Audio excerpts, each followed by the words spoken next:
si ahora, si hoy, en la crisis más grave de la historia, no estamos en el contexto de necesidad pública, ¿cuándo estaríamos? En consecuencia, yo espero que en las próximas 48 horas haya un acuerdo satisfactorio para ambas partes y podamos también tener de reserva las clínicas privadas para seguir atendiendo a la población.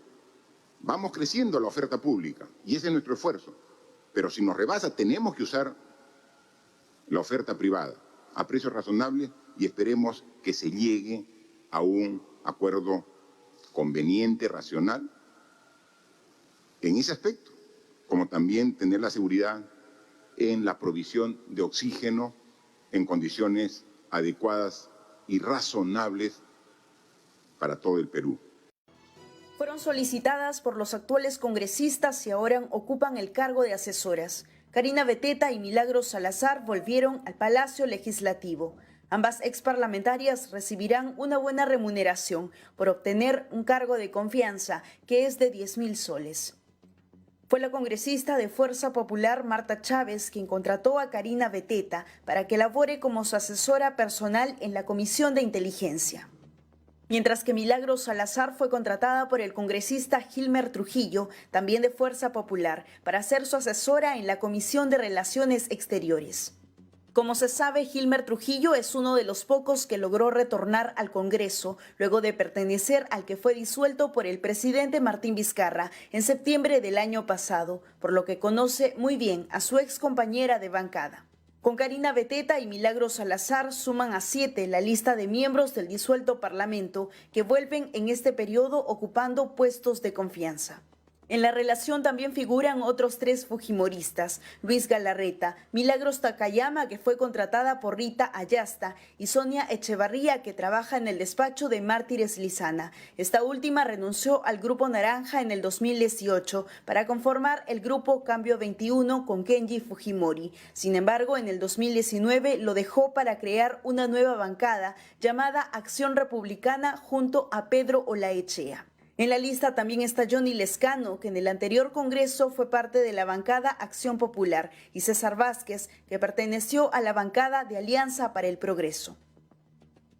Hecho público en las normas legales del diario oficial El Peruano, que lo que señala en resumen es que van a levantar la cuarentena este 1 de julio. También lo ha confirmado la ministra de la Producción, Rocío Barrios. Además de levantarse la cuarentena este 1 de julio, de acuerdo al decreto de urgencia, lo segundo es que van a levantar la restricción los domingos, es decir, que habrá libertad para transitar los días domingo, que hasta el momento estaban en completa restricción. Y en tercer lugar, que se va a modificar el horario de toque de queda. Este se mantendrá hasta nuevo aviso en un horario distinto. Se reduce una hora más, de 10 de la noche a 4 de la mañana. El toque de queda entonces queda reducido a 10 de la noche a 4 de la mañana.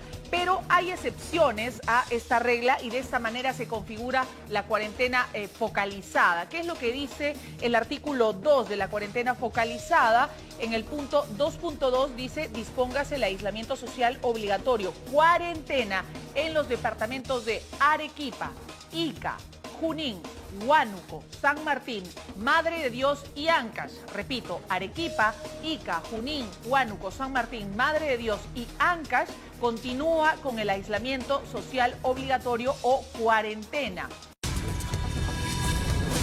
Bien, a esta hora están interviniendo las oficinas de Perú Compras y del Ministerio de Salud por presuntas irregularidades. Nuestro compañero Marco Calderón tiene los detalles. Es una acción de la Segunda Fiscalía especializada en delitos de corrupción. Marco, adelante, buenas tardes.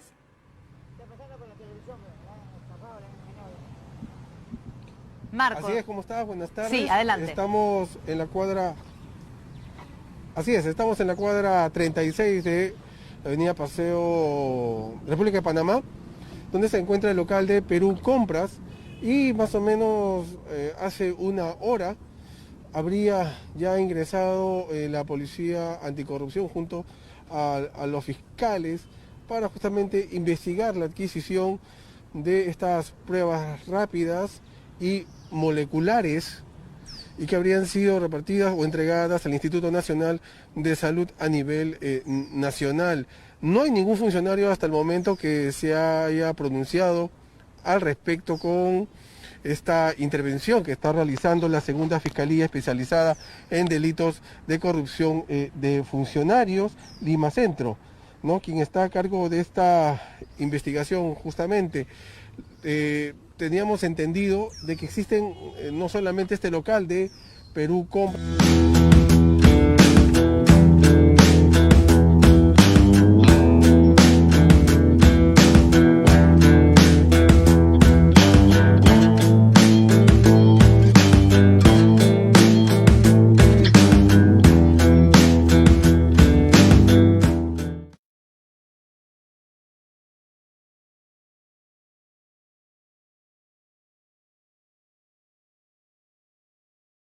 De nuevo estamos teniendo el mismo problema. Ya estos...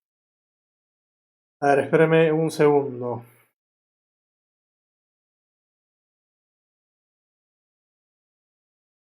¿Qué tal el tema?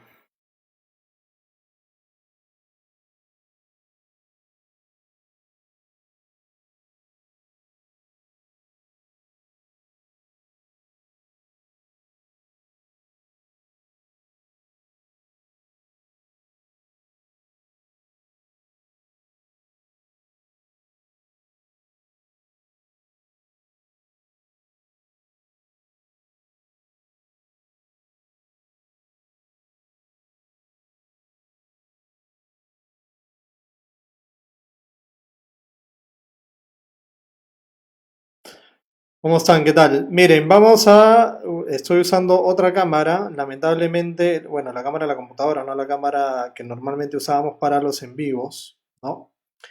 Esto debido a que el día de hoy he estado presentando problemas por todos lados, problemas por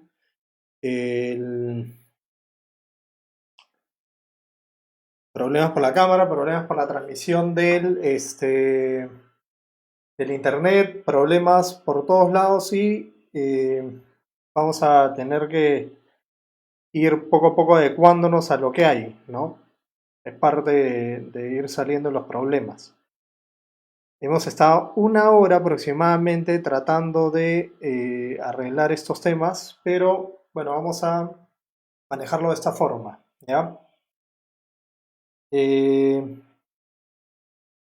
Ya, genial. Bueno, ha sido un tratar, digamos, de conversar, digamos, que ha sido un poco complejo, ¿no? Normalmente lo hacemos con otras cámaras de apoyo, etcétera, que tienen mucho mejor resolución, pero si vamos a seguir, digamos, con este tema, nunca vamos a poder conversar sobre las cosas que creo que son fundamentales conversar el día de hoy. Entonces, bueno, confírmeme si estamos todo bien, ¿no? Yo creo que sí. Bueno, ahorita estoy viendo acá el rebote. Ya, perfecto. Entonces, listo. Conversamos de los temas que íbamos a hablar el día de hoy. Ya, los temas en concreto son los siguientes. ¿Qué pasó con las clínicas? ¿No? Varios hemos estado atentos de qué era lo que ha estado ocurriendo en estos días con respecto al tema de las clínicas y ya.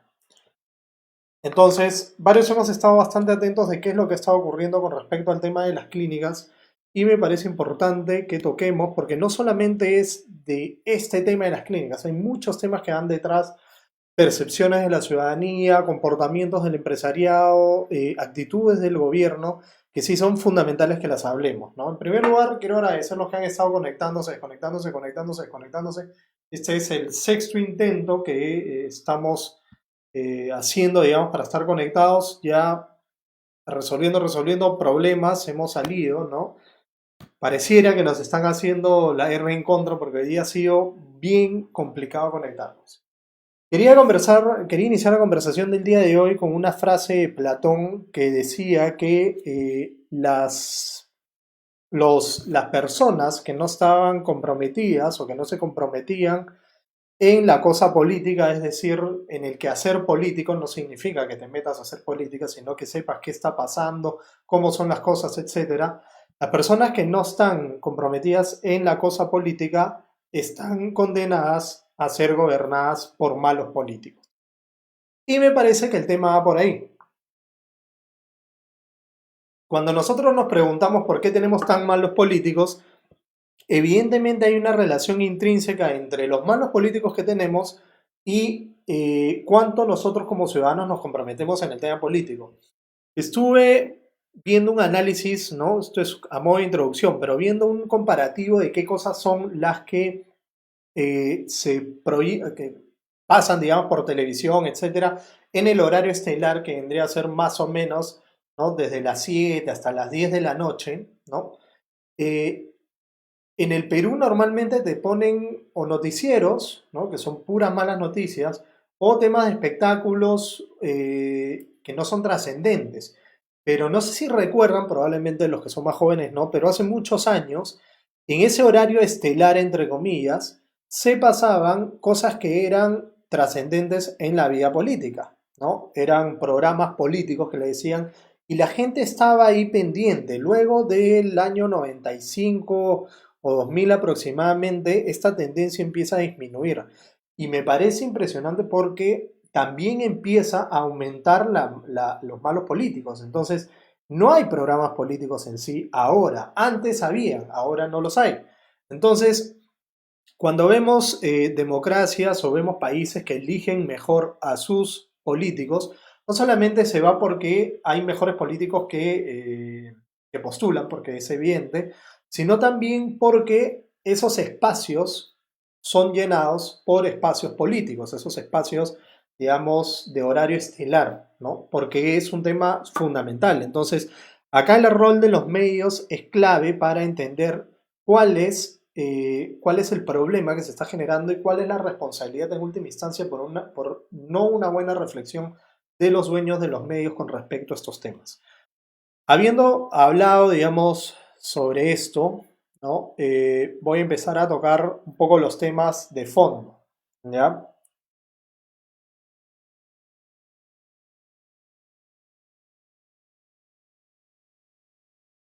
A ver. Hola, Jean-Pierre, ¿cómo estás? Mario, gracias. Alex, Pedro, ¿qué tal? Gustavo. La verdad es que nunca vas a alinear a alguien de Cusco con alguien de Lima porque tienen diferentes problemas y diferentes ideales, pero radicalmente diferente, y el error es seguir forzando esto. Y vos, la entero tiene menos experiencias. Es cierto que, digamos, todo el Perú es un crisol de identidades. Hay muchas identidades, muchos, como decir, digamos, está la cultura peruana y hay una serie de subculturas. No significa que sean menos, sino hay una serie de culturas chicas, digamos, que, por ejemplo, los de la costa, los de la sierra, los de la selva, los de tal departamento, los de tal pueblo, etcétera.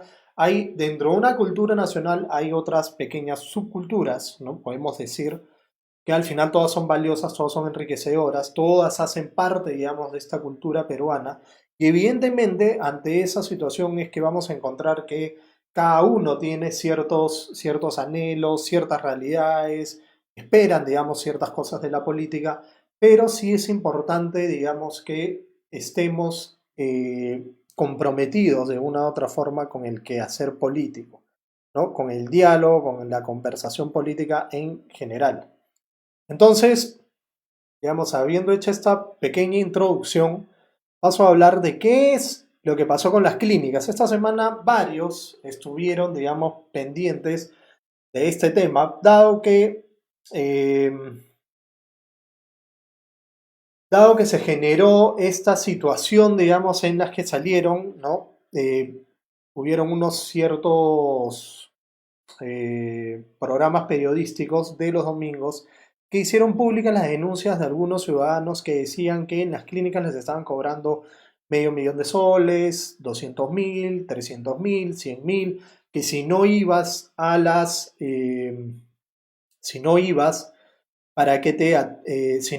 que cuando ibas a que te atiendan, si no dejabas una garantía de 100.000 soles, no te atendían. Entonces, estamos en una situación en la que evidentemente toda la población se indignó y dijo, oye, ¿qué está pasando con este tema?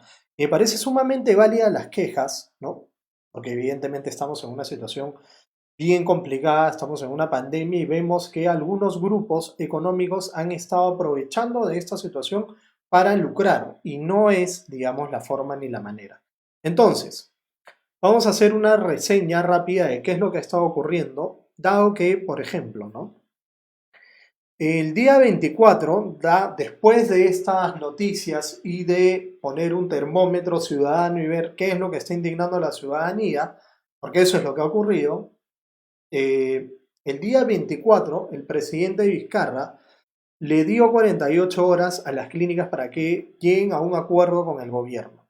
Y esto es fundamental que lo entendamos porque luego de haber pasado, digamos, unas 240.000 horas desde el caso cero, y esto quiero que quede claro, ¿por qué después de 100 días recién el presidente actúa y le dice a las clínicas, oye, ponte, llega a un acuerdo? ¿Por qué no lo hizo en el día 1, en el día 10, en el día 30? ¿No? Pero ha tenido que pasar 100 días desde la pandemia para que el presidente salga y le diga a las clínicas lleguen a un acuerdo con nosotros. Y esto me parece sumamente grave porque habla de la poca capacidad que tiene el Estado, en concreto el gobierno, el Poder Ejecutivo, para reaccionar. ¿Cuándo reacciona? Cuando esto se ha convertido en un problema. No lo ven, digamos, como tenemos que sumar fuerzas, sino, mira, lo que la gente se está quejando, entonces tengo que actuar. Y ahí es donde yo empiezo a ver los problemas, ¿no? Después de que habían fallecido 8.500 personas, es cuando recién el presidente Vizcarra reacciona. Y esto es realmente lamentable. Hemos visto varios videos, digamos, de hospitales, etcétera, que están colapsados y sin embargo varios salieron a aplaudir ese día, 24 de junio, salieron a aplaudir diciendo muy bien Vizcarra, todas las redes explotaron, las encuestas evidentemente se dispararon porque justo Vizcarra venía teniendo encuestas hacia la baja y todo el mundo feliz, evidentemente Vizcarra feliz y todo el mundo feliz y contentos. Pero hay una cifra que a mí me parece fundamental que la tengamos en la cabeza, ¿ya? Y es que más o menos y sobre eso vamos a ver si aplaudimos o no aplaudimos la medida, ¿no? Porque aproximadamente un 40% de personas que entran a UCI en los hospitales del Estado fallecen. Eso quiere decir que de 10 personas que entran a UCI, 4 fallecen. En las clínicas privadas, ¿cuántas fallecen una vez que entran a UCI? Solamente el 2.5. Y esta es una cifra que tenemos que tener muy en cuenta porque tú cuando agarras y aplaudes y dices, muy bien, Vizcarra, va a expropiar las clínicas. Ojo, yo no estoy a favor de los abusos. Quiero que aprendamos a tener una conciencia crítica, racional ante las cosas, ¿ya? Entonces, cuando tú agarras y felicitas a Vizcarra y dices, bien, va a expropiar las clínicas, lo que estás diciendo, en última instancia, es que la atención que tiene el Estado con sus hospitales se transfiera al sector privado.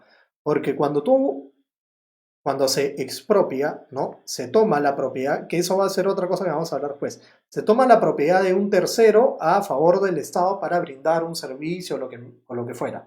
Entonces, acá lo que está ocurriendo es, el Estado que ha demostrado ineficiencia a la hora de manejar sus hospitales, ¿no?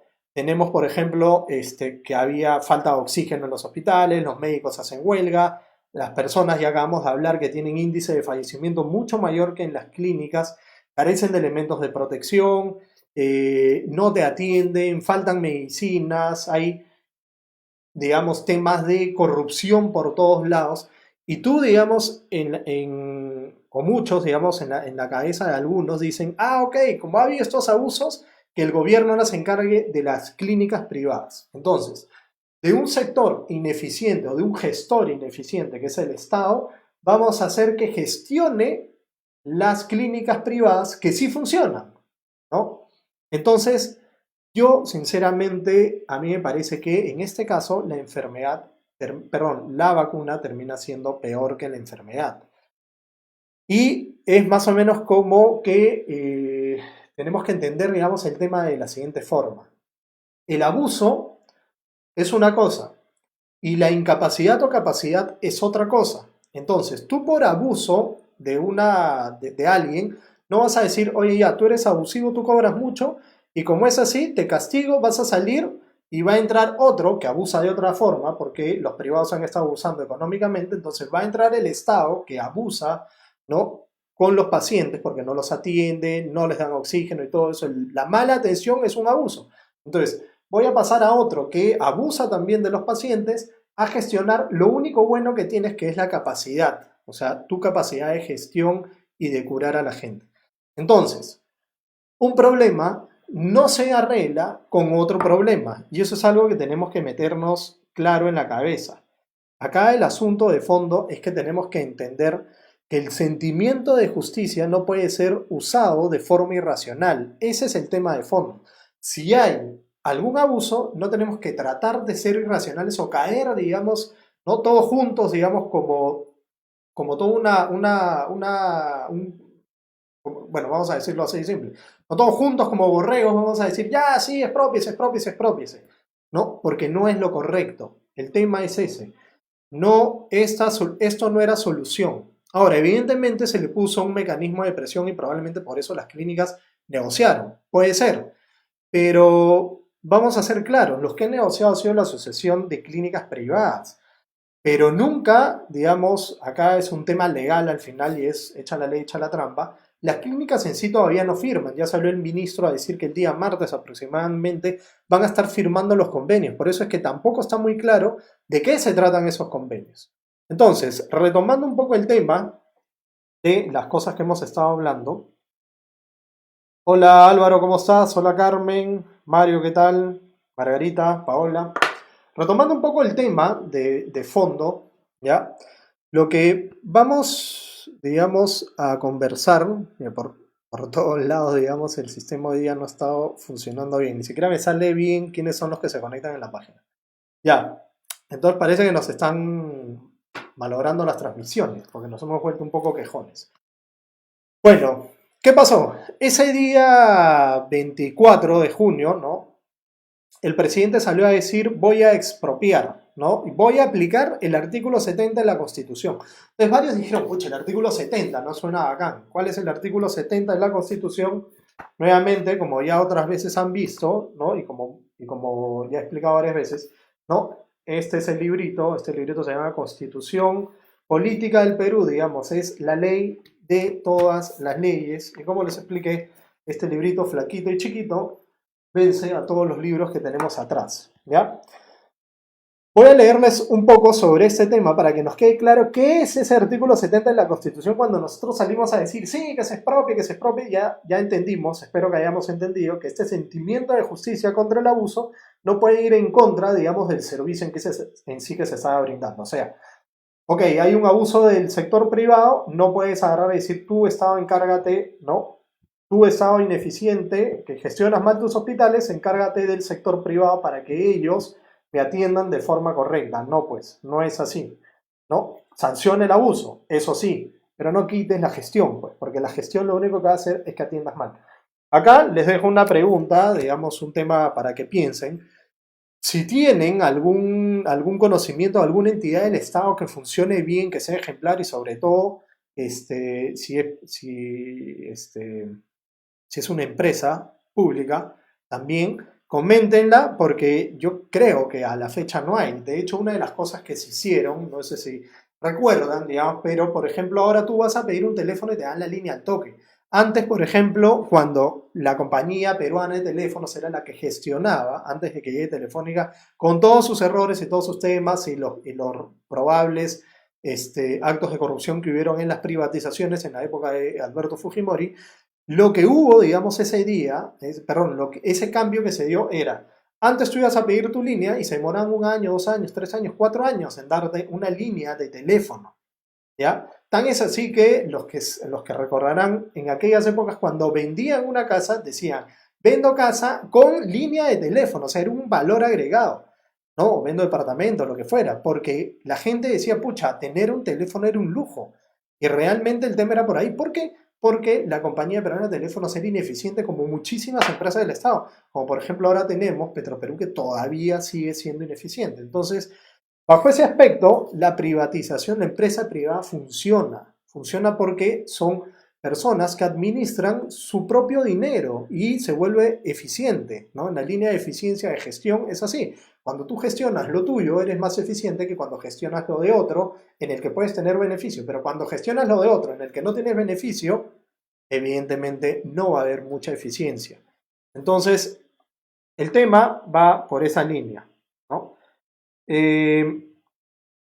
Bueno, acá voy conversando un poco, ¿ya? Voy hablando sobre el tema de la Constitución. ¿Qué dice el artículo 70 de la Constitución? No quiero parecerme a ciertos programas que salen y te leen y todo, pero sí me parece importante decir esto, ¿no? El artículo 70 es con el que empieza el capítulo de la propiedad, es decir, este es un tema que evidentemente algunas tendencias ideológicas quisieran volarse, tema de la propiedad, ya bien sabemos, ¿no? Pero dice, artículo 70, el derecho de propiedad es inviolable. Nos queda clarísimo. Esto, digamos, desde la Revolución Francesa, entra el tema de derecho de propiedad y se vuelve, digamos, un elemento en el que nadie puede violar tu derecho de propiedad. Tú tienes algo, no puede venir alguien y te lo puede quitar, ¿ya?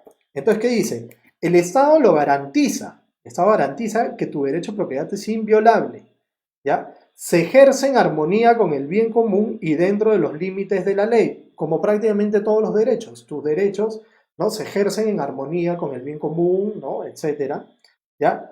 A nadie puede privarse de su propiedad, sino, y acá viene el tema que habló Vizcarra, ¿no?, el artículo 70, que después el presidente del Consejo de Ministros se dedicó a desarrollar, decía, a nadie puede privarse de su propiedad, sino exclusivamente por causa de seguridad nacional o necesidad pública.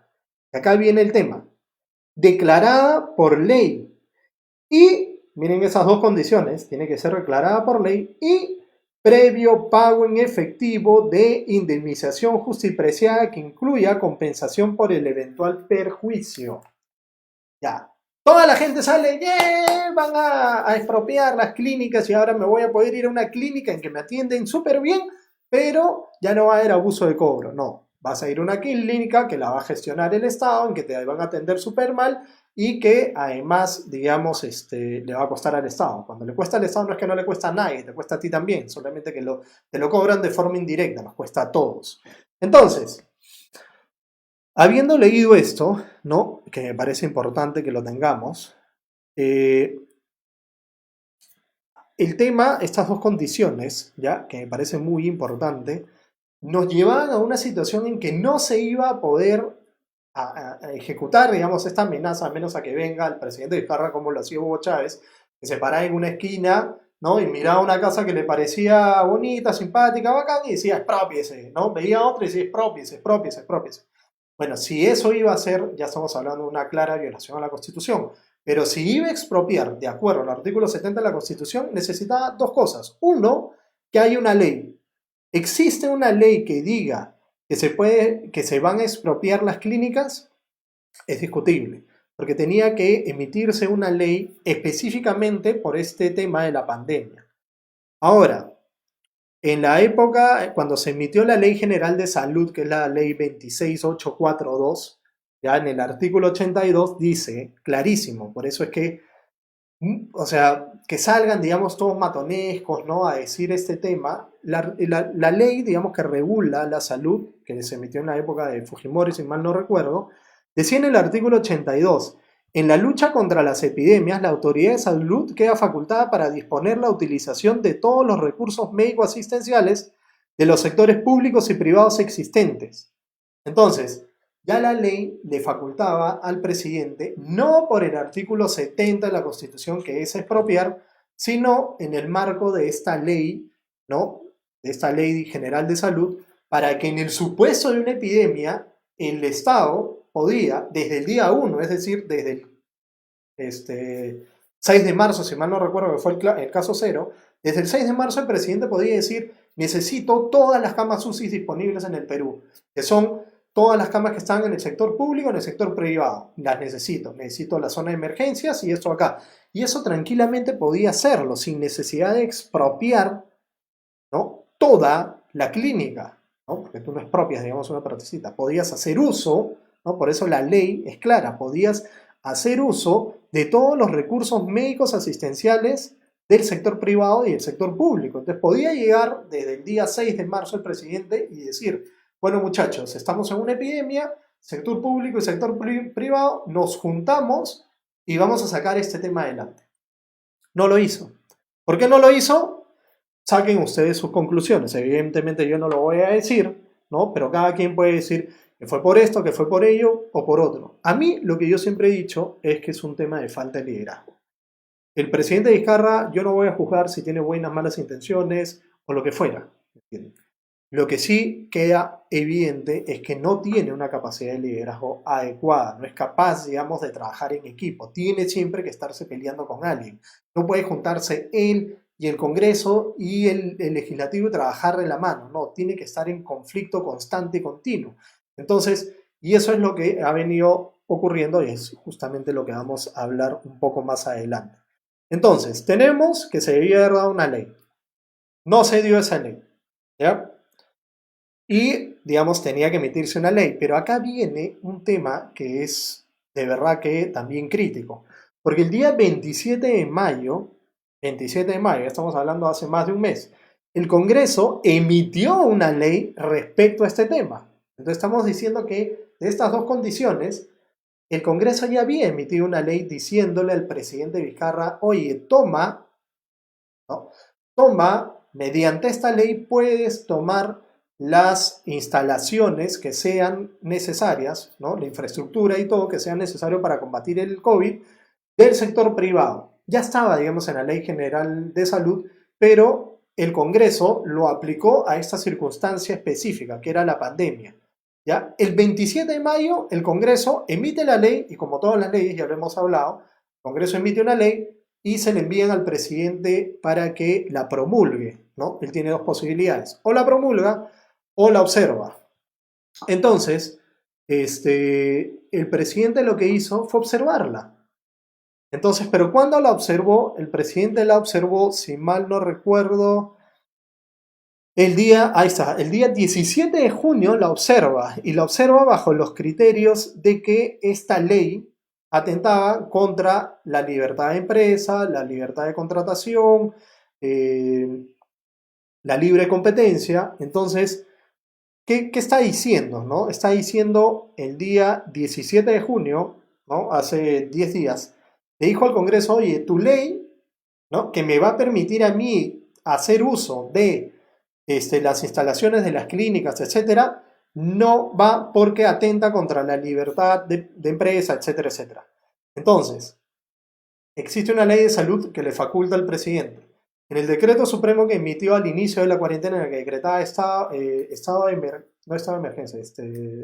sector salud lo declaró en emergencia sanitaria, justamente también mencionó esta capacidad que tiene el Estado de tomar, digamos, temporalmente estas áreas para combatir el COVID.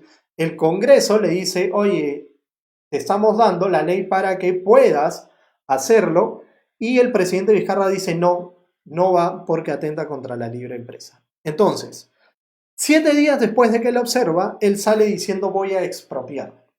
Entonces no se entiende qué es lo que pasa, digamos, en ese discurso, porque en un momento es sí, en otro momento es no, en otro momento es sí, en otro momento es no.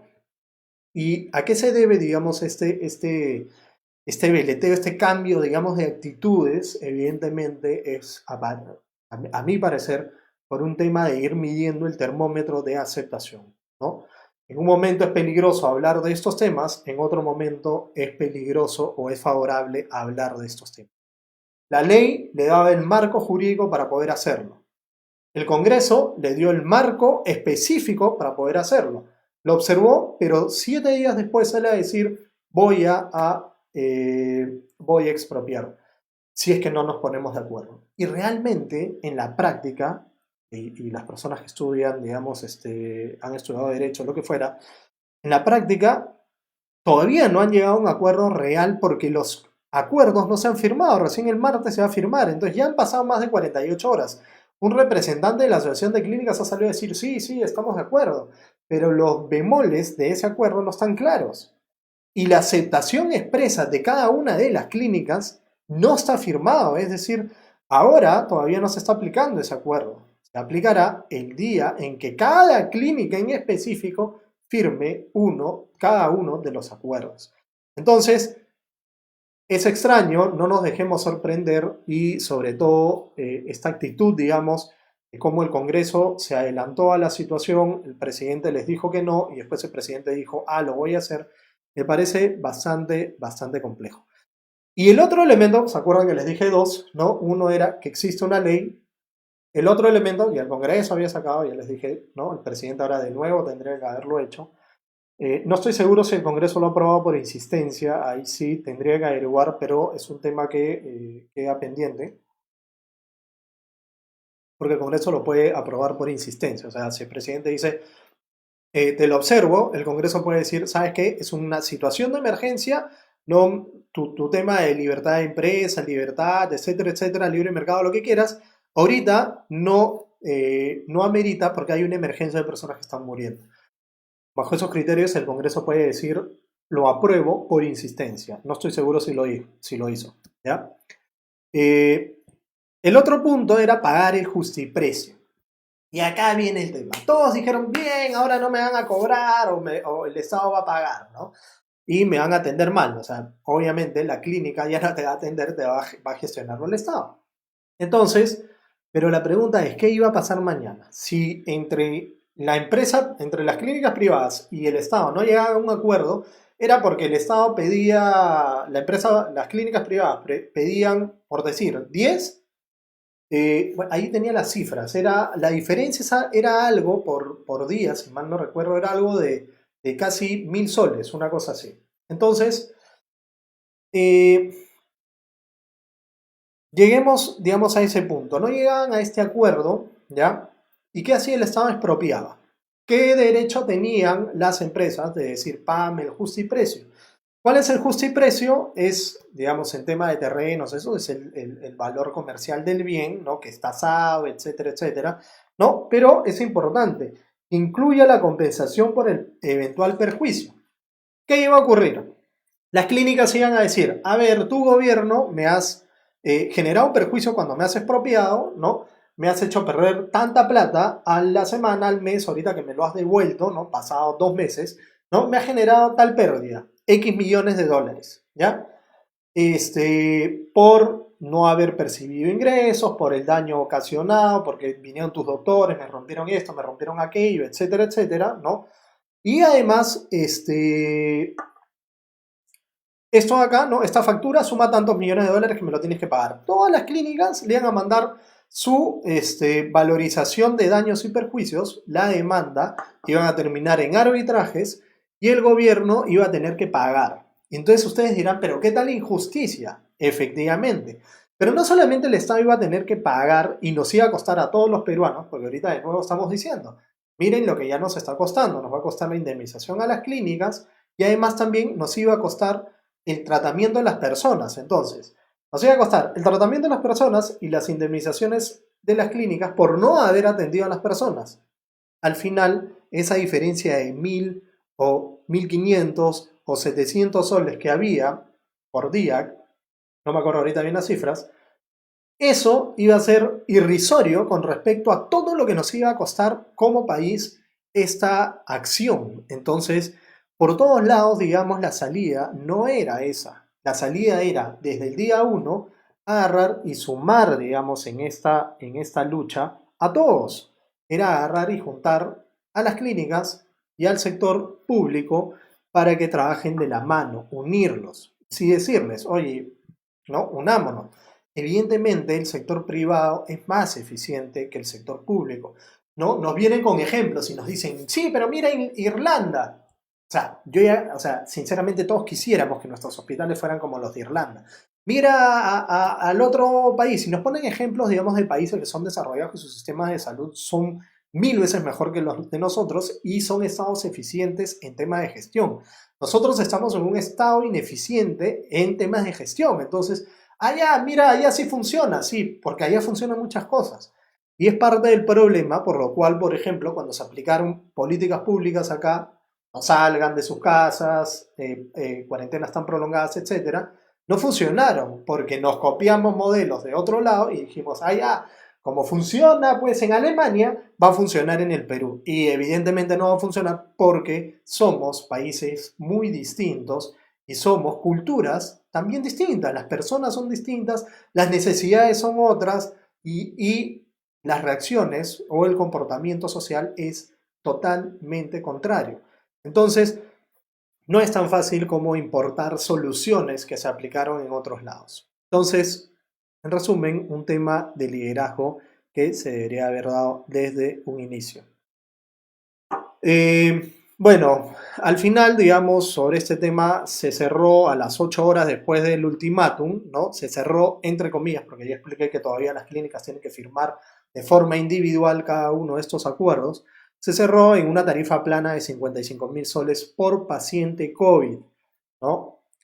Los bemoles de que tienes que ir primero a un hospital y del hospital te derivan a la clínica, que no puedes ir directamente a la clínica, etcétera, ¿no? Que si tienes seguro privado no te van a atender, que no tienes que tener, que debes de tener SIS o tienes que tener seguro social, o puede ser que no tengas ninguno de los dos pero que también te atiendan, o puede ser que, miren, todos esos bemoles, ¿ya? Hay diferentes opiniones por mismas personas del Estado. Entonces, lo mejor es que esperemos a ver los acuerdos que se van a firmar. Yo calculo que el día de mañana ya deben de estar listos y mañana ya veremos a ciencia cierta cómo son los casos en particular, ¿ya? Y en concreto también cuáles son las clínicas que han estado firmando sus convenios, ¿no? Bueno, acá vamos a pasar el siguiente punto, voy a ver un poco los comentarios. Acá Margarita nos dice, las clínicas son negocios, está bien ganar, pero hay que ser justos, estamos en emergencia y creo que todos debemos poner el hombro. Exactamente, ese es un tema que vamos a hablar justo ahorita, ¿no? Mario Gil nos dice, la gente no entiende que igual las clínicas tienen gastos, planillas, préstamos, etcétera, y no está teniendo ingresos. Yo fui el miércoles a Sana y estaba vacío de consultas. No estoy defendiendo el precio, pero tampoco es el otro extremo. Correcto, correcto Mario, el tema va por ahí. Hola Jimmy, ¿qué tal? ¿Cómo estás? Miguel de los Ríos, un fuerte abrazo. Margarita nos dice, ¿no? En Italia se usó el 50% de clínicas para uso público y el resto es privado. Terminando la pandemia, regresa el orden. Y después que observa la ley quiere expropiar. Exactamente. Hola Carla, ¿cómo estás? Exactamente, o sea, después de que observó la ley, ¿no? Que le dijo a los del Congreso, porque el requisito, digamos, para tú expropiar es que, ya lo dije, ya leí este librito que se llama Constitución y muchas gracias por estar atentos. Dice la Constitución, nadie se puede saltar la Constitución. Y la función del presidente es cumplir y hacer cumplir la Constitución. Entonces, digamos, el presidente es la persona menos indicada para no cumplir la Constitución. Entonces, ¿qué dice? Que para tú expropiar tienes que tener una ley y pagar el justiprecio. Ojo que el pago de justiprecio normalmente es previo, ¿eh? Entonces, el Estado no sé de dónde iba a sacar plata para pagarle a las clínicas antes de poderlas expropiar. En fin, ¿ya? O sea, ahí viene el tema. Pero el Congreso le dio la ley. No iba a poder expropiar sin una ley. Pero cuando el Congreso le dio la ley, el presidente Vizcarra la observó, ¿no? Y le dijo al Congreso, no, porque yo no puedo violar la libertad de empresa, la libertad de contratar, ¿no? O la libre competencia, que esos eran los criterios sobre los cuales observa la ley del Congreso para poder, en este caso en específico de emergencia, se pueda expropiar o sea, ni siquiera expropiar, se pueda usar temporalmente la infraestructura de los equipos, etcétera, ¿no? Para combatir el COVID. Veamos que los términos son muy distintos, ¿no? Unos hablan de expropiación y otros, presidente Vizcarra, y otros hablan de usar temporalmente la infraestructura y equipos necesarios para combatir el COVID. Entonces, digamos que hay, digamos, bemoles en todo este tema que son muy importantes que tenemos que tener en cuenta. ¿Qué ha estado pasando con la empresa? Y ese es el tema que nos lleva a la conversación del día de hoy. Las clínicas, las empresas, ¿no? Los colegios en su momento. ¿Qué más tuvimos? Las AFPs, ¿no? Que también el presidente Vizcarra ahí, ¿no? No, el tema de las AFPs, que fue una ley que sacó el Congreso, ni la observó ni la aprobó, ¿no? O sea, la dejó guardada, recibió la ley, no toda la gente está necesitando su plata de la AFP. El presidente recibió la ley, la guardó en su cajón y se olvidó. Nunca la regresó al Congreso y evidentemente el Congreso, apenas se venció el plazo, la aprobó. Y ahí viene el tema, o sea, yo puse un ejemplo, digamos, en un video, pero este es como, por ejemplo, ¿no? La ley ¿cómo se llama? Del hortelano, no come ni deja comer, ¿no? O es cuando juegas pichanga el pata que está en tu equipo, pero te quita la pelota porque él quiere meter el gol, ¿no? Y amarra la bola, se va por un lado, no la pasa, cuando patea, ¿no? Falla, entonces es parte del tema, es parte de esta, yo ya veo, ¿no? Cierta tendencia del presidente Vizcarra. Nuevamente digo, hay muchas cosas que sí aplaudo porque ha habido un crecimiento clarísimo por ejemplo, en el tema de camas UCI, las personas que están trabajando en el sector salud, hay que aplaudirlas. Ha habido muchas mejoras, pero sí hay ciertas cosas que hay que señalar. Yo estuve señalándolas desde los primeros días, no porque sea antivizcarrista, no lo soy, pero, digamos, la gente me hacía leña, no, que que lo otro. Bueno, ahora estamos viendo las cosas que ocurrieron. Entonces, tenemos que... es esta tendencia del presidente Vizcarra de tratar, digamos, de mantenerse bien en las encuestas, en el tema de popularidad, y de manejarse de esa forma, es decir, de que lo aplaudan por los goles que mete, es un tema bastante preocupante, ¿ya? Vamos a ser claros, ¿ya? Y en tema de política, digamos, los que hemos estudiado, los que nos dedicamos al tema político, entendemos que uno de los principios fundamentales es que, ¿no? el que gobierna necesita poder. La política es poder. No poder entendido en el mal sentido, es el poder de la ciudadanía que es transferido a ciertas personas en concreto. Entonces, tú necesitas de poder. Normalmente cuando uno es presidente tienes personas en el Congreso de tu partido político. Entonces tienes pues que, por ejemplo, en la época de PPK tenía a sus congresistas, en la época de Toledo tenía sus congresistas, Humala tenía sus congresistas, todos tenían sus congresistas. ¿Quién no tiene congresistas? Vizcarra no tiene ni un congresista. Y ahí viene el tema. Entonces, evidentemente, en el caso de Vizcarra, estamos en una situación en la que él tiene el poder, ¿no? Él dirige un poder del Estado, pero no tiene alianzas con otro porque no tiene miembros de su partido. Entonces, de una u otra forma tienes que tener poder de alguna manera. La estrategia que él tuvo es tener el poder por el pueblo, ¿no? Es decir, tienes, ¿no? El principio de legalidad y legitimidad. El principio de legitimidad, que es el poder que te transmite el pueblo, él lo empezó, digamos, a apuntalar. Y es por eso que se volvió dependiente dependiente, digamos, o adicto a las encuestas, a la aprobación. Yo no digo que el pueblo o que la ciudadanía se equivoque. Evidentemente muchas veces lo hacemos porque somos personas, ¿no? Pero si tú vives únicamente según las encuestas y según, por ejemplo, ahora, ¿no? De poner un ultimátum a las clínicas cuando este tema ya reventó, entonces no estás haciendo bien tu gestión. Y además estás gobernando solo por las encuestas, pero no estás gobernando, ¿no? Porque ese poder que te transfiere la gente, tú tienes que aprender a compartirlo para poder gobernar todos juntos y poder sacar adelante el país. Es algo que el presidente no está haciendo y es realmente crítico. No se ve, no lo ven, digamos, en día a día. Las personas que estamos metidos en esto sí lo vemos y es un tema que preocupa realmente. Entonces,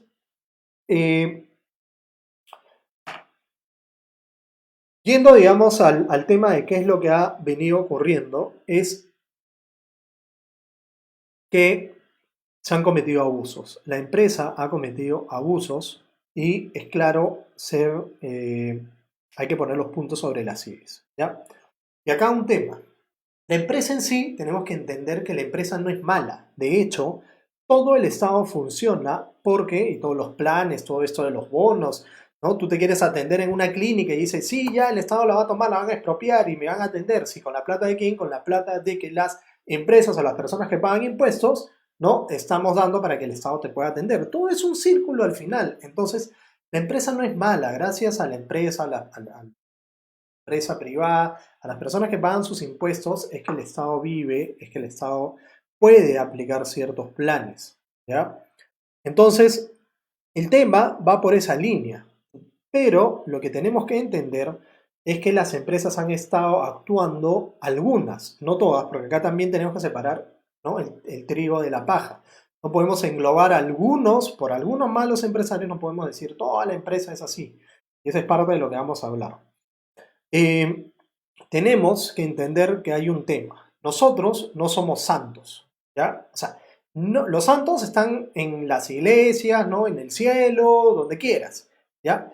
Pero el ser humano no es santo, no podemos pretender que tanto los políticos, ¿no? Tenemos que ser personas rectas, evidentemente, pero somos personas que fallan, somos personas que tienen ambiciones y la codicia, querrámoslo o no, es parte del ser humano, ¿no? La ambición y la codicia. Entonces, tú no puedes pretender, como por ejemplo, incluso alguna ideología, ¿no? Que pretende, digamos, de que el hombre va a llegar en algún momento a ser tan desprendido de sí, de sus cosas, que va a trabajar 100 y recibir 20, y el que trabajó 0 va a recibir igual 20, y no va a haber envidia, no va a haber rencores ni nada. O sea, estamos en una situación en la que, en que el hombre se entiende como algo netamente puro y bueno.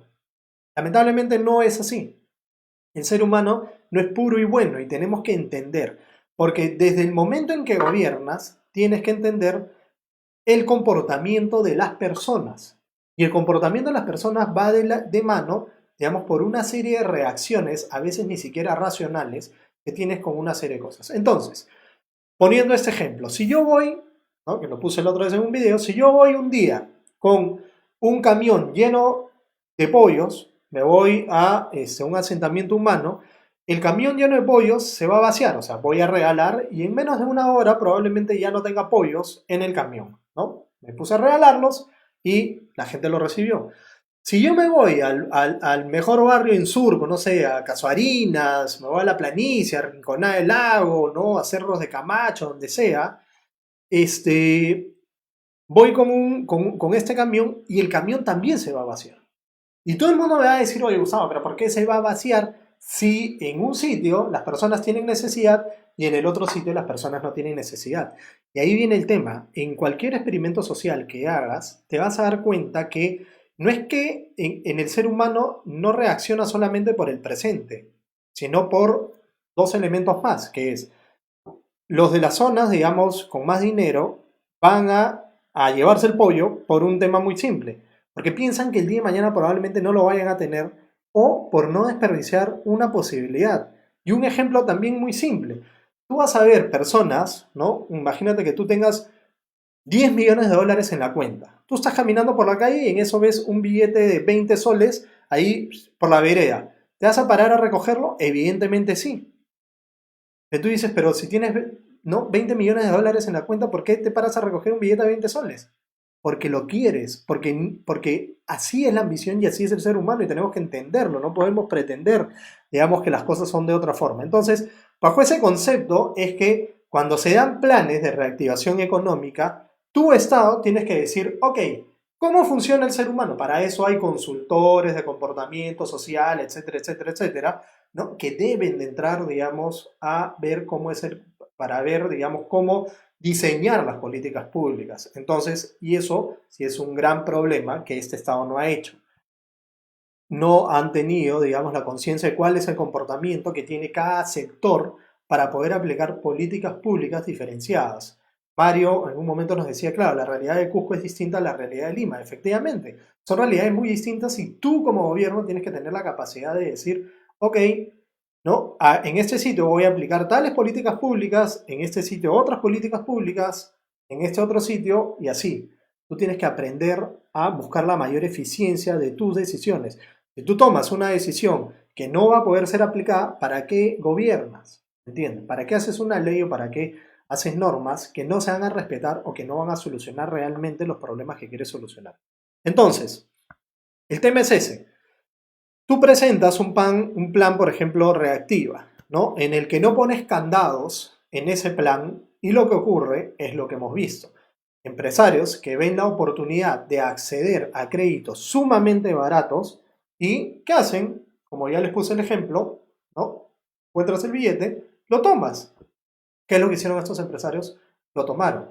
Pero no solamente se generó eso, sino evidentemente ante situaciones de necesidad como las clínicas o como otras situaciones, también tomaron la oportunidad y cobraron de más, subieron precios, como por ejemplo el tema de medicinas, etc.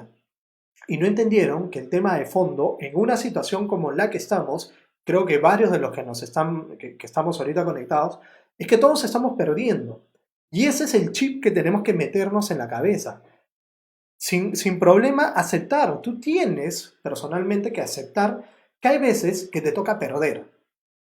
Y te toca perder para aprender. Y te toca perder para ganar mañana.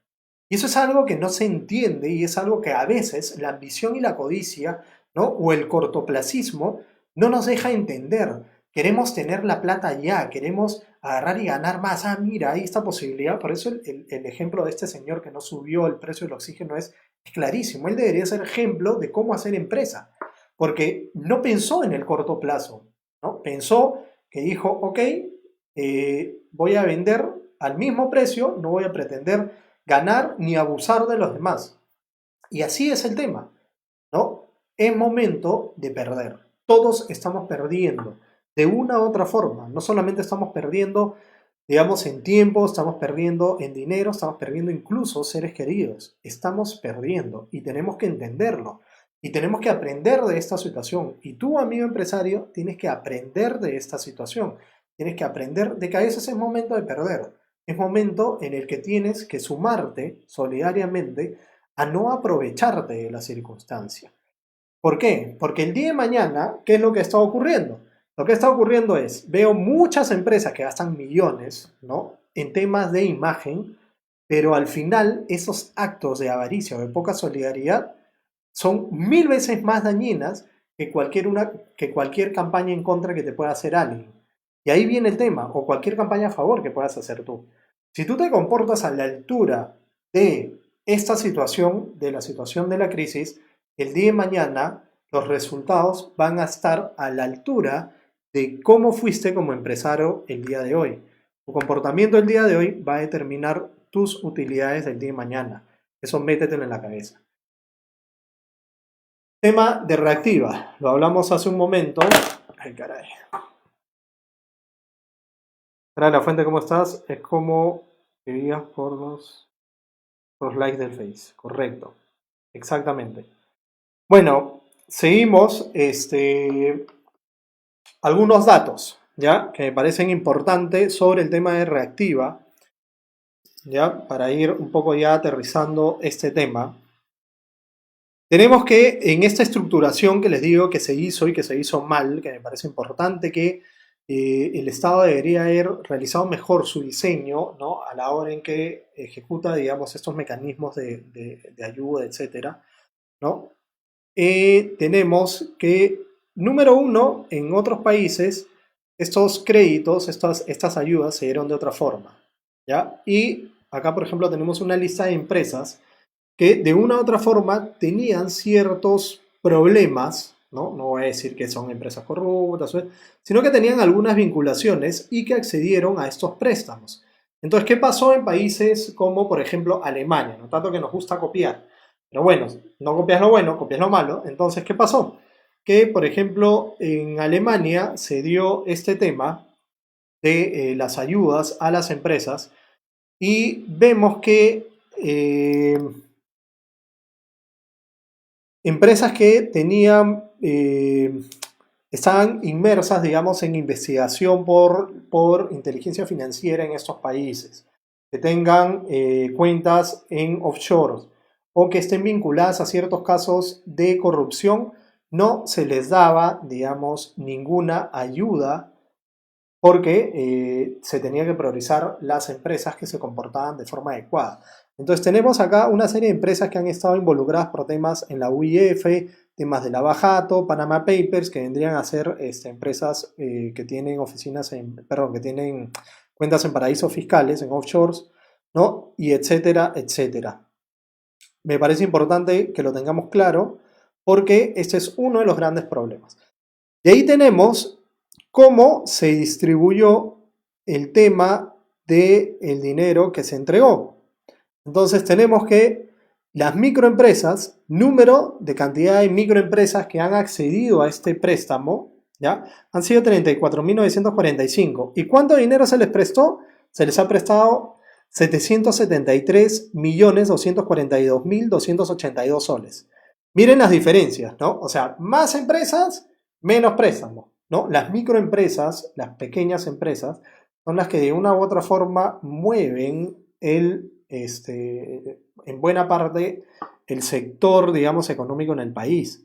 De ahí vemos la pequeña empresa, ¿no? 29.187 empresas accedieron a préstamos por 164.109.104 soles. Y la gran empresa, ¿no? La gran empresa es la que más dinero ha recibido con 17.745.313.375 soles. O sea, todo ese pedazote de la torta se la repartieron solamente 5.883 grandes empresas. Y el pedacito más chiquito de la torta se la repartieron entre más empresas que vendrían a ser estas microempresas. Ahora, evidentemente acá hay un análisis que así nomás uno no lo ve, ¿no? Pero hay un análisis que es un poco más importante ver que las grandes empresas tienden a tener, o sea, las grandes empresas reciben esta cantidad de plata por toda la cantidad de obligaciones que tienen, ¿no? Entonces, a mayor cantidad de obligaciones es que reciben, ¿no? Mayor cantidad de empleados, etcétera, es que reciben un fondo mucho mayor. Y el otro tema es que las grandes empresas, al moverlas, ayuda, digamos, a que la cadena de pagos no se rompa, ayuda a que la mediana empresa, la pequeña y la micro también empiecen a moverse, ¿no? Porque la gran empresa empieza a pagar a sus proveedores, que terminan siendo la mediana, la pequeña y la micro. Entonces, o sea, siendo claros, digamos, evidentemente a la hora de tú ver cómo distribuyes, digamos, estas situaciones, tienes que pensar que evidentemente la gran empresa es importante, ¿no? Porque tiende a jalar, digamos, las otras situaciones.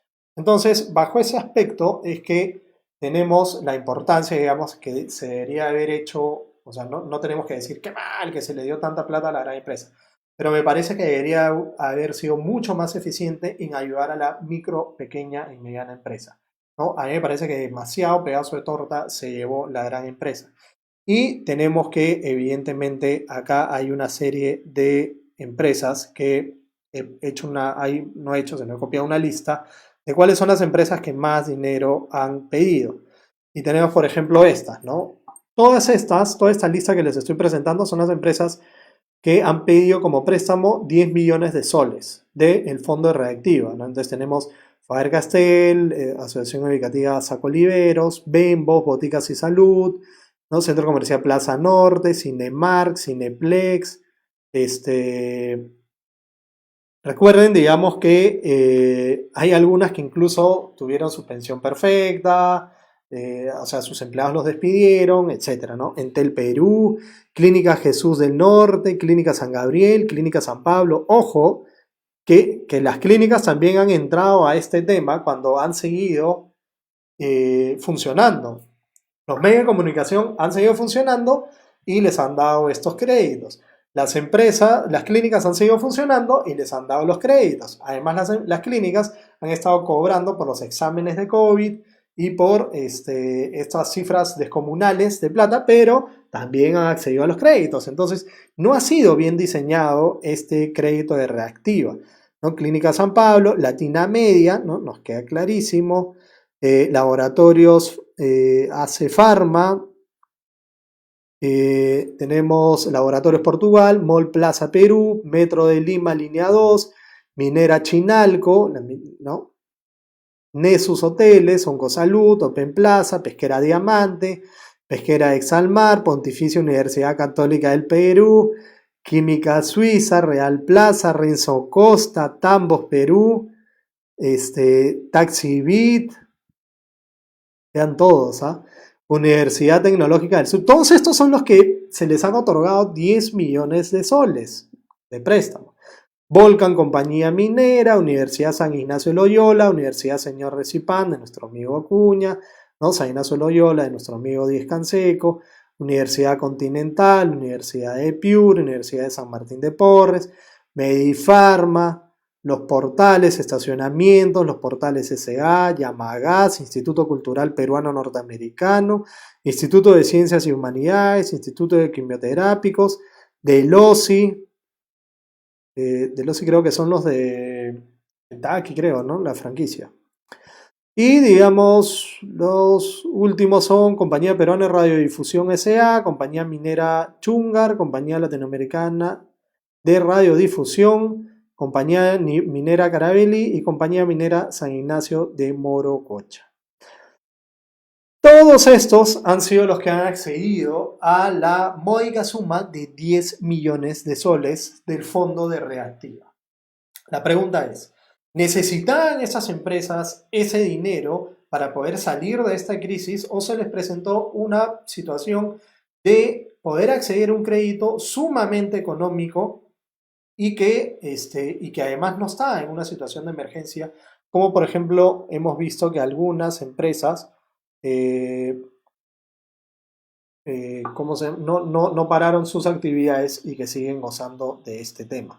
Entonces, simple. Tenemos que, por ejemplo, el Grupo del Comercio sumado, ¿no? Hola Marco Antonio, ¿cómo estás? Denis, ¿qué tal? Dina, un fuerte abrazo. Nicolás, ¿cómo estás? Por ejemplo, tenemos el Grupo de Comercio ha recibido 38.4 millones de soles de estos préstamos dentro de la empresa, sus subsidiarias, ¿no? Empresa Editora de Comercio, Compañía Peruana de Radiodifusión, Prensmart, Orbis Ventures, etc., ¿no? El Grupo La República, estamos hablando de medios de comunicación, ojo, medios de comunicación que sí han estado funcionando, ¿ya? Entonces, medios de comunicación que sí han estado funcionando, han estado recibiendo dinero de Reactiva. Cualquiera dice, bueno, pues que se prioricen las empresas que no han estado funcionando. Bueno, ahí está, empresas que sí han estado funcionando. Entonces tenemos el Grupo del Comercio, Grupo La República. Espérame un segundito que... Ya, perfecto.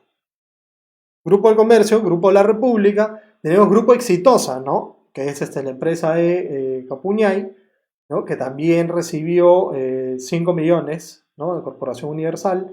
¿No? El Grupo La República recibió, para que no se queden con las dudas, 9.500.000, ¿no? Tenemos que la Clínica San Pablo, San Gabriel, Jesús del Norte y San Juan Bautista, ¿no? Las tres primeras recibieron 10 millones de soles cada una. Son clínicas, han estado atendiendo, ¿no? Entonces, veamos que se han aprovechado de esta situación. Por eso digo, tú tienes que hay ciertos empresarios que se aprovechan de estas situaciones y es lo que le hace más daño a la empresa. Al final, la empresa es parte justamente de lo que queríamos hablar, ¿no? La empresa al final está haciendo que este discurso que se da, ¿no? Porque en política tienes, lamentablemente, la tendencia que se ha generado ahora, que no debe ser así, pero esta tendencia populista de estar justamente pendiente de las encuestas, hablar en nombre del pueblo, hacer caso, digamos, ¿no? a las tendencias que hay, al Twitter, etcétera, lo que ha ido generando es que se genere esta estrategia de polarización. ¿Qué es polarización? Cuando tienes un bando contra otro bando. El año pasado vimos esto que se dio, digamos, contra un Congreso que evidentemente era malísimo, ¿no? Sumamente obstruccionista, está muy mal. Y evidentemente el presidente agarró ese discurso para polarizar y decir ¿no? El héroe y el antihéroe, el pueblo, el antipueblo. Ese es el discurso populista. Acuérdense, ¿no? Populismo no significa hacerle caso al pueblo, hacerle caso a la población. Eso no es ser populista, porque hay reclamos que evidentemente son válidos. Y eso porque tú asumas un reclamo no te vuelve populista. Populista te vuelve cuando entras en este discurso de polarización, de dicotomía, blanco-negro, pueblo-antipueblo, ¿no? Entonces, ¿no? Enemigo, amigo. Entonces, lo que ocurrió era que Vizcarra era el amigo del pueblo y el Congreso era el enemigo del pueblo, ¿no? Vizcarra hablaba en representación del pueblo que había que disolver el Congreso.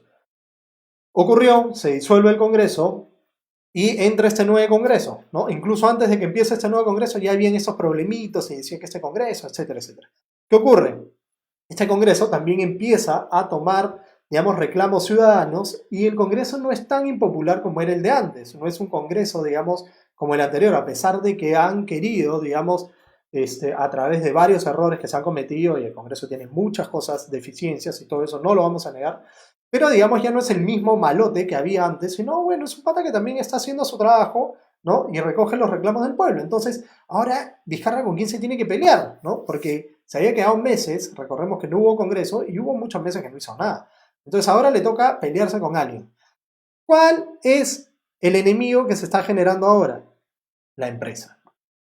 Y esto es un problema. ¿Por qué? Porque el día de mañana se está sembrando, se está generando esta tierra fértil para que vengan todos aquellos anti-empresa a decir, tenemos que hacer un cambio en la Constitución, tenemos que hacer esto, tenemos que hacer lo otro. Y en las elecciones del 2021, que están a la vuelta de la esquina, van a terminar votando por todos aquellos que sean anti-empresa. Entonces, tu amigo empresario que tanta plata le metes para tu tema de imagen, o tu amigo empresario que incluso promueves campañas, ¿no? Financias campañas, millones de dólares en campañas, para que no entre una persona que probablemente pueda tumbar tu empresa, sencillamente es mejor que te comportes a la altura de las situaciones y no des estos malos ejemplos para que todo el mundo termine odiando a la empresa. Porque ahora te están tomando como enemigo y tú al final estás siendo el enemigo de ti mismo. Tienes que entender que tu codicia o aquellas personas que están actuando de forma codiciosa no pueden ser entendidas como empresarios. Y lo primero que deben de hacer en los organismos, digamos, que te asocian, es ser claros y decir, ellos no nos representan. Simple, porque es la única forma que el día de mañana no vaya a salir una persona adversa a lo que termina siendo el desarrollo económico. Sabemos de la importancia de la empresa, pero lamentablemente, como no te estás comportando a la altura, el día de mañana vas a ser víctima de tus malas acciones. Y no va a haber campaña ni dinero que pueda el día de mañana tumbarse a un candidato que enarbole esa bandera antiempresa cuando tu comportamiento en situaciones de emergencia deberían de haber sido todo lo contrario. Para terminar el tema de reactiva, que ha sido un poquito largo, un par de puntos, ¿ya? La Contraloría, ¿ya? Y esto nuevamente para que vean que no estuvo bien diseñado. La Contraloría agarró y dijo, bueno, porque ahora la Contraloría está haciendo una labor mucho más fiscalizadora, dado, digamos, a estas facultades que no le dieron al presidente Vizcarra, sino que el Congreso dijo, no te podemos dar esas facultades porque la Contraloría tiene que ser independiente. Y en toda esta emergencia la Contraloría ha actuado súper bien, no tan es así que hay más de 5.500 informes. Y sobre el tema de reactiva, la Contraloría hizo un ejercicio muy simple, le dijo a la SUNAT, ¿no? Oye, Sunat, ¿cómo es este tema te voy a pasar toda la lista de las empresas que han accedido al tema de reactiva y dime si encuentras algunas discordancias o algunas incongruencias? Bueno, entonces, de toda la lista de empresas, Sunat detectó que de todas estas listas de empresas que han sido beneficiadas con el tema de reactiva, 22 empresas no tienen RUC. O sea, le dieron a empresas que teóricamente no existen, no tienen RUC, ¿ya?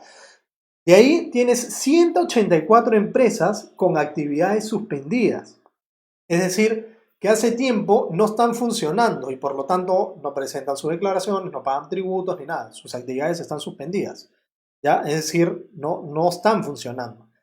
Tienes 67 empresas que están de baja definitiva, o sea, la SUNAT, dado que pasó un año, ¿no?, en las que tampoco han estado declarando ni emitiendo ingresos, ni ventas, ni nada, ni gastos, la SUNAT agarró y las dio de baja definitiva. Entonces, pero, digamos, reciben este fondo, este bono, este crédito. Y 6 empresas con baja provisional, o sea que solicitaron su baja. Entonces, ¿qué pasa al final? Tenemos que hay muchísimas empresas, como estas, por ejemplo, que han accedido a créditos, no solamente porque eran más baratos o porque no lo necesitaban, sino que hay elementos que no se tomaron en cuenta, como por ejemplo que tengan RU, que sean empresas activas, etc. Y acá tenemos un claro ejemplo de que hay muchísimas empresas que no estaban funcionando o que no existen para la SUNAT. Entonces, ¿a quién se les ha dado esos préstamos? Y estamos en un tema bastante complicado. Bueno, no sé si tienen alguna duda, alguna consulta, ¿no? Hola Jaime, ¿cómo estás? Un fuerte abrazo. Carolina, otro abrazo. Jean-Pierre, ¿qué tal? ¿Quiénes son los dueños de esas empresas? ¿A quién están ligadas? Ya, voy a colgar la información de esas empresas en esta semana, ¿no? De hecho, el informe de la Contraloría ya existe, pero estamos hablando de que, nuevamente, o sea, ¿cuáles eran los requisitos? ¿No? O sea, tú agarras, emites un plan de reactivación, ¿no? Vas a otorgar créditos a empresas sumamente bajas en las cuales estás garantizando, etcétera, a través de BCR, y no pones ciertos mecanismos de control. No pones que tengan un RU, que estén en actividad, etcétera, etcétera. No dices, pues, de que no pones ciertos candados como que no estén investigadas por temas de lavajato, etcétera, etcétera. No pones candados de que si están funcionando no tienes que ayudarlas, ¿no? Entonces, ahí viene parte del problema. Hay un mal diseño a la hora de hacer las cosas, ¿no? Que es el tema de fondo. Entonces, tenemos el mal diseño y tiras la oportunidad, no agarres y dicen, bueno muchachos, acá está la plata, y obviamente la van a coger algunos, pero los grandes también van a agarrar y van a tirarse encima de la plata a cogerla, porque ya hemos hablado que el ser humano es así, tienes que entender al ser humano que no es santo e inmaculado, no lo es, ¿no? O sea, ya está clarísimo, y pretender, digamos, todos en una situación de crisis nos va a pasar, ¿no? Evidentemente hay muchas personas que han actuado de forma solidaria, pero tenemos que ser claros. Y para cerrar, ya, que de verdad que este en vivo va durando bastante, ¿no? Pero para ir cerrando la conexión, ¿no? Vamos a hablar del tema, la cerecita del pastel. ¿Cuál es la cerecita del pastel del día de hoy? Los congresistas que fueron disueltos y que ahora han empezado, digamos, a trabajar como asesores. A mí personalmente me indigna ese tema porque yo digo, a ver, compadre, fuiste disuelto, te votaron, además que la gente no te quería, seguramente que si votan por ellos, algunos hubieran salido. Pero algunas bancadas o algunos congresistas o algunos políticos se terminan... la palabra, se terminan zurrando en lo que la población quiere o en la población decidió en algún momento. Entonces, el tema es el siguiente. Tenemos que hay algunos congresistas que han sido contratados, ¿no? Por ciertas bancadas, y acá voy a poner quiénes son.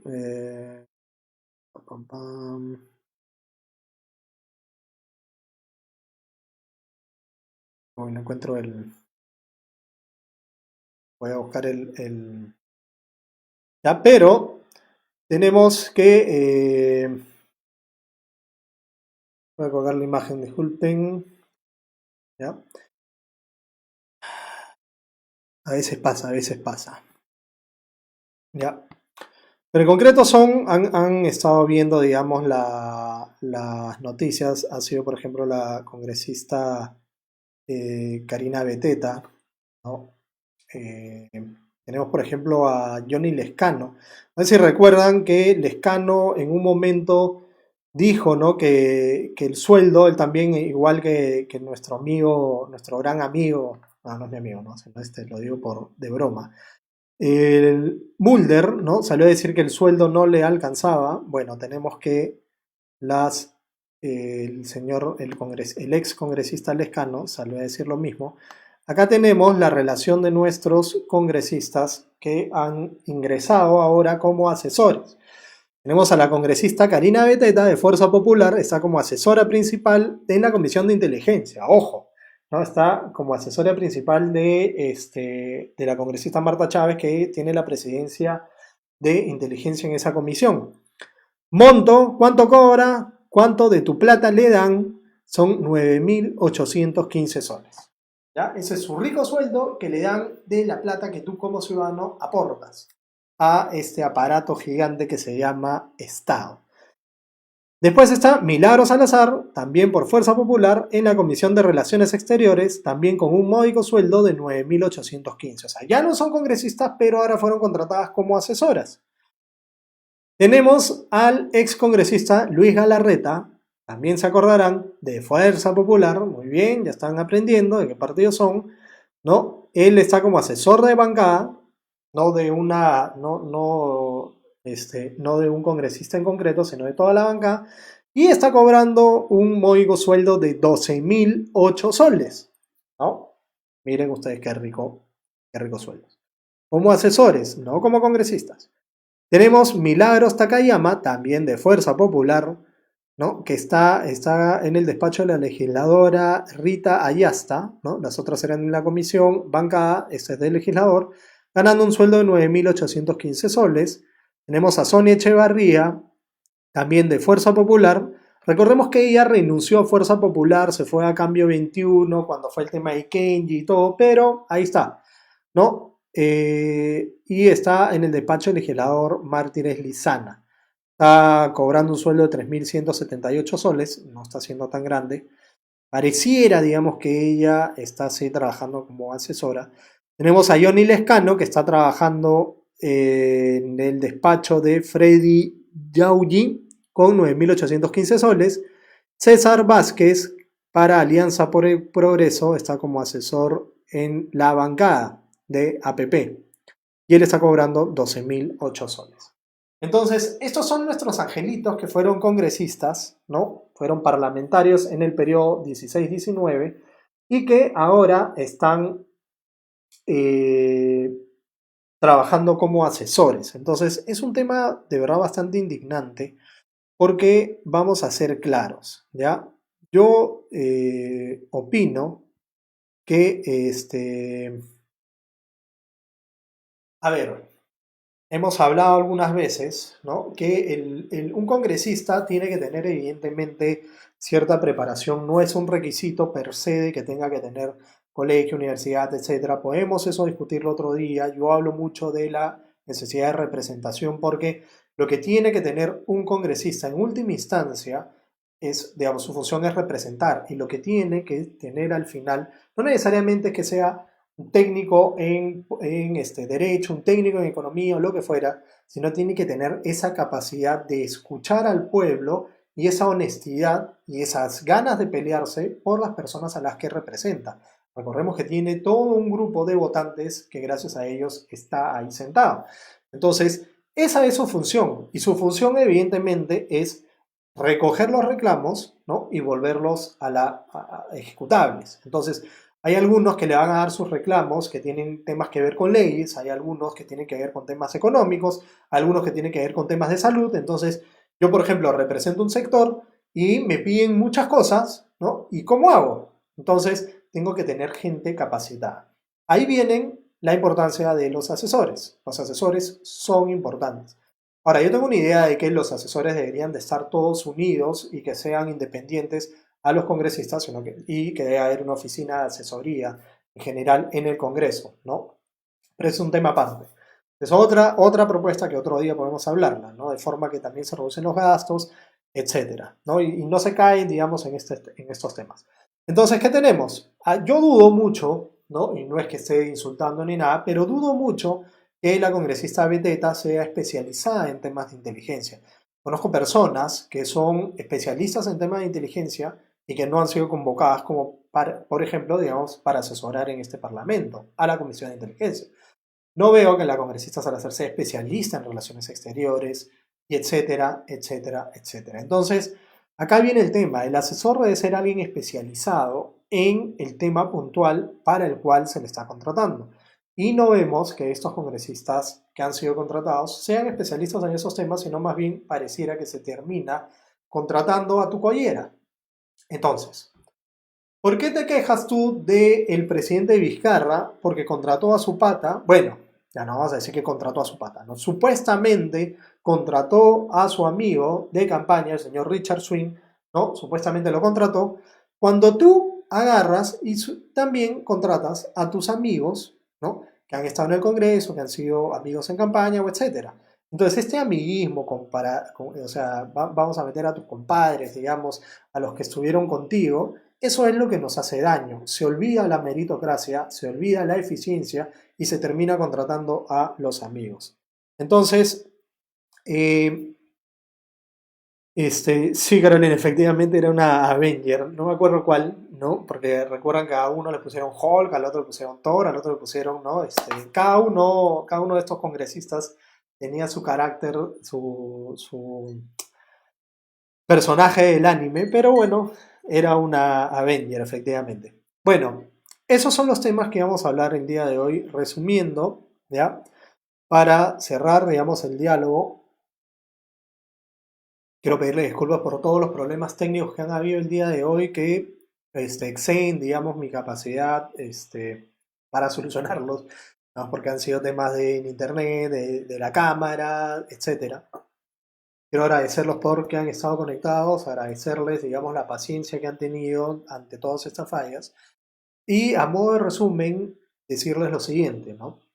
Uno, no caigamos en esta situación de, como hay injusticias, tratar de hacer justicia de forma irracional, ¿no? El tema de las clínicas, como por ejemplo, es un tema que a todas luces, en algunos casos en particular, han sido temas sumamente injustos y abusivos. Sin embargo, nosotros como población no podemos enarbolar, digamos, las banderas de aquellos que se aprovechan de esa situación y salen a decir vamos en contra de las clínicas, expropies, en contra de la empresa. No, ¿por qué? Porque el día de mañana la solución va a ser peor que la enfermedad. Ya hemos visto de forma clara que el Estado no es eficiente a la hora de gestionar la salud, menos lo iba a hacer con las clínicas privadas. Hay que buscar soluciones y eso es parte de la segunda reflexión del día de hoy. El Estado, el ciudadano y la empresa es lo mismo. Y entendámoslo.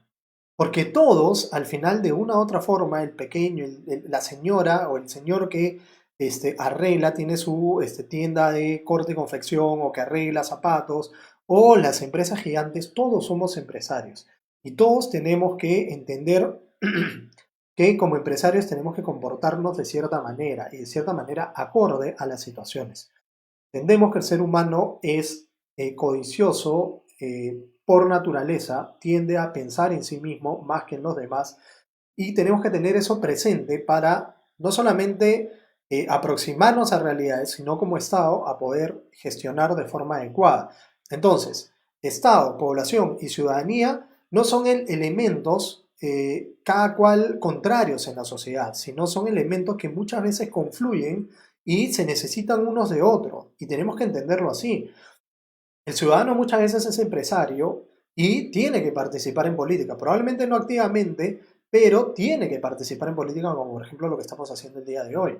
Entonces, participar en política es opinar, saber qué es lo que está pasando y muchas cosas más. Entonces, todos, el ciudadano, el Estado, además que el término Estado, digamos, abarca obviamente la ciudadanía, etc. Pero el gobierno, la ciudadanía, la población y la empresa tienen que entenderse como, digamos, un trípode que funciona junto. ¿Entienden? No tienen que verse como adversarios, tienen que verse como aliados, porque al final terminamos siendo prácticamente lo mismo. Esas divisiones dialécticas que se han generado es lo peor, es el inicio del caldo de cultivo para otras cosas. El comportamiento que tienen algunos ciudadanos a veces no es muy distinto al comportamiento que tienen algunos empresarios, y ahí viene el tema. Al final los empresarios son personas. Entonces, bajemos un poco las revoluciones. Empresario, compórtate a la altura de esta situación, entiende que el día de mañana tu mal comportamiento va a generar que lo que quisiste proteger el día de hoy va a ser afectado el día de mañana Y a ti, gobierno, aprende a trabajar de la par con todos. Somos un equipo. No es que uno solo tiene que patear para un lado, el otro patea para el otro lado, el otro patea para el otro lado, cuando al final todos tenemos que meter el gol. Quien lo mete no interesa. Ese es el punto. Y Ciudadano entiende que tú tienes el poder. El poder no lo tiene el gobierno. El poder no lo tienen las empresas. El poder lo tiene el ciudadano, porque es el que elige a los gobernantes y es el que se puede parar enfrente y exigir. Y es el que puede agarrar y decirle a la empresa, hasta acá nomás. Ya no te voy a consumir, ya no te voy a comprar. Entonces, en vez de quejarte y decir, sí, que se expropie, que se regulen precios, o etcétera, anota la placa. Haz una lista, o si quieren, podemos hacer una lista, una base de datos y decir las empresas que se portaron bien, las empresas que se portaron mal. Y las empresas que se portaron mal ya no las consumes. Ese es el peor castigo que puede haber. Simplemente, ¿por qué? Porque tú tienes el poder. ¿Por qué tienes el poder? Porque tú eres el consumidor. Tú eres el que va y gasta su platita en esas empresas. Si tú no vas y gastas su platita en esas empresas, pues estás castigando. Pero no le pidas al Estado que haga lo que el día de mañana a ti te puede costar también tu empresa, tu propiedad o tu inversión. Nos vemos la próxima semana, esperemos, sin todos los problemas que hemos tenido el día de hoy. Y de verdad, nuevamente, muchas gracias. Por favor, no se olviden de suscribirse en YouTube. Mi canal es Gustavo Chesti Carro en YouTube. Suscríbanse, ahí pongo los videos, etcétera, etcétera. En Instagram, Gustavo Chesti Carro. En YouTube, en Facebook, es desde donde me están siguiendo. Y en Twitter, Gustavo Chesti. Por favor, síganme en las redes para seguir compartiendo. Y si tienen alguna duda, consulta, comentario, lo que sea, escríbanlo y estaremos conversando más adelante. Nos vemos la próxima semana. Un fuerte abrazo para todos. Chao, chao.